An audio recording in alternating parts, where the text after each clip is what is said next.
umukozi mwiza w'intungane yamana n'Imana kuko yayigamburukiye, kuko ayigamburukira. Uyo niwe mukozi akorera abantu neza kandi abantu bashobora no kuririra. Mbega urazi upfuye abantu bose bati siwe yorubona. Ku rugi rwiwe ruja mu nzu wiwe hari handitseko ngo chien méchant, bisigura ngo winjira kurya. Sasa winjira kurya. None wewe baje kubona ko ari chien méchant, imbwa y'indyanyi wotumbera umuryango ntibishoboka. Yotumbera umuryango ugende kuribwa n'imbwa.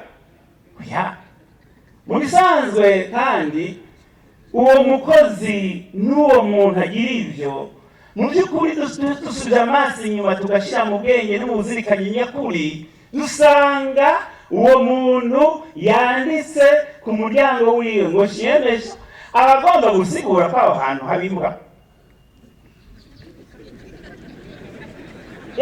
Iyo yaba yatuma abanza kwandika hejuru ngo ngaha haba abantu, hanyuma mu nyuma ngo mugabo hakaba na chien méchant. Turabe ivyo dukora, ivyo tuvuga, ivyo twandika, ivyo twigisha, cyabiyanga abo turi mu by'ukuri. Twishure ngo Mukamanda ndi hano ntuma, none agutuma hehe muri bande kandi waranditse ko chien méchant? Oya, yokunda. Erega abagutuma ko ugenda ubagana nabo bakaza bakugana. Nari mukuru w'igihugu atugiye imbere ngo turashize imbere Imana, hanyuma twagenda iwe mu biro cyane habaye murabyumva bigenda gute?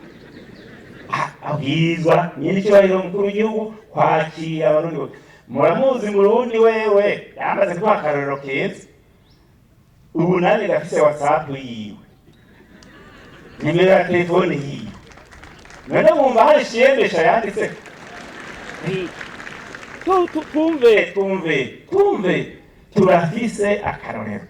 Ego turafise twahanze amaso Tabita umukozi w'intungane. Mugabo turiko turamanuka bukebuke.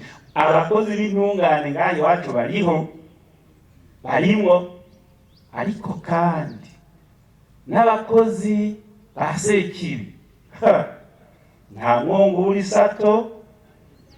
Abo rero je ntanabona nifuza mu gihugu ngaha n'umusuku w'umukama, umusaseredoti yasizwe ngo mvuge ngo abo ngo basekibi ngo nabo ngo bariho ngo turago. Oya, abasekibi bari ngaha bavyizi ko bazovyumva muri izi nyigisho zose zizobafasha.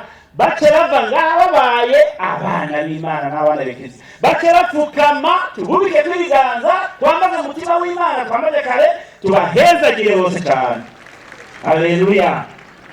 Imana idukomereze umutima uyitumbereye. Amen. Ndahanyene twoca twiha akabazo gahambaye. Mbega mu mwaka w'2022 jewe ndongozi y'abandi, jewe mfise abo ndi imbere, mbega no kwerekana iki nk'ubu norenguka? Ubwa mbere jewe nyene no kwerekana iki imbere y'Umukama, imbere y'Imana? Kuko uko aba bantu bariko baravyerekana, bavyereka Petero barira, ni nako Tabita nawe imbere y'Umukama yarabifise nk'ishimwe n'ishikanwa ashikaniye Imana, kuko ubuzima bwe bwo kwisi ngaha bwari buhagaze. No kwerekana iki norenguka Umukama ubu mu mpera y'uyu mwaka noca ndengukaniye? Ikibazo twokwibaza kandi koko mu by'ukuri kikadufasha kuraba ngo Mukama n'Imana yanje nibasubira kuntiza ubuzima mu mwaka w'2023 ndiyemeje kuba wawe no kugira ishikanwa ndengukani wawe mu byo washinze. Mu Burundi bwacu icyo nakoze gihimbara Imana n'abantu mu biro iwanje, gihimbara Imana n'abantu hariya mu ndimiro.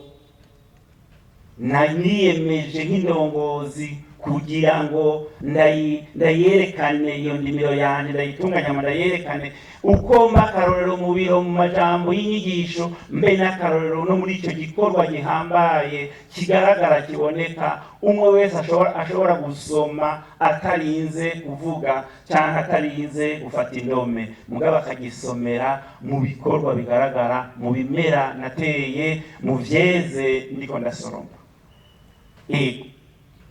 Birabereye ijisho, birabereye akarorero benshi abandi. Aho niho nyine mbwirizwa nanje kwibaza uyu munsi, mu ndongozi muri ngaha kweli mwombwira ko mwese sinababona neza mu maso, mugabo bamwe namwe ndabaraba mu maso, abandi nkabaraba hirya no hino. None koko burya ngo tuvuga tuti twese turabasenga Imana bukuri, ubwo nta muntu agenda gupfukamira umukecuru yaheze amenyo ngo ndabira ko nzo umushinga amateka ntuzi.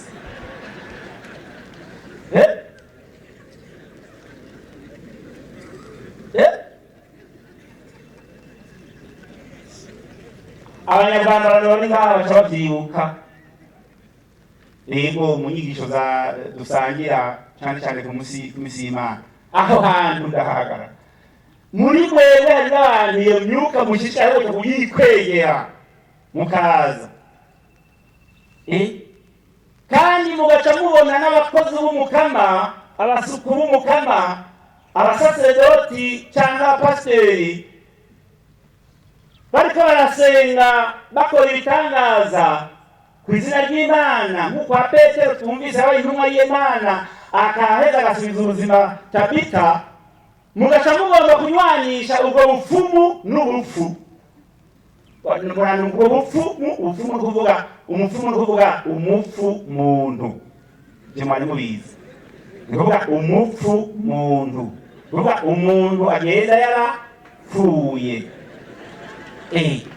Hanyuma wewe uri ndongozi ukajya ugenda gupfukamira umuntu agenda yarapfuye, hanyuma kugira ngo aguhe ubutegetsi, ubuyobozi. Byoshoboka bite aguha urupfu ko ariko afise, aguha icyo afise. None rero turabe neza mu ndongozi zacu, ubwo nta bantu bapfukamira urupfu, bacuramika ingabirano zabo. Ijambo nka bene ibyo handisa niyo so kwama tugaruka ko n'icyo tuzogaruka. Iryo ni ijambo rihambaye cyane rwose, kugira ngo wibaze mwana w'Imana.